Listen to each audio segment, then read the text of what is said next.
Hello mga minahal kong kaibigan followers, good evening. Sana nasa magandang kalagayan kayo. Nandito naman ako mangungulit sa inyo. Magdasal tayo ha. Maraming salamat. Sa ngalan sa Ama at sa Anak at sa Espiritu Santo. Amen.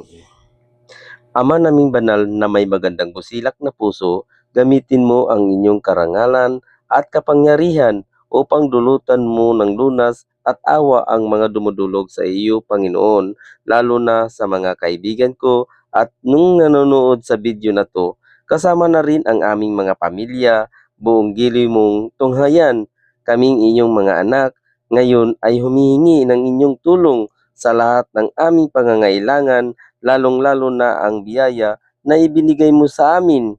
Palakasin namin ang pagkatawan at pahabang buhay ngayon at magpakailanman. Amin. Sa ngalan sa Ama at sa Anak at sa Espiritu Santo. Amin.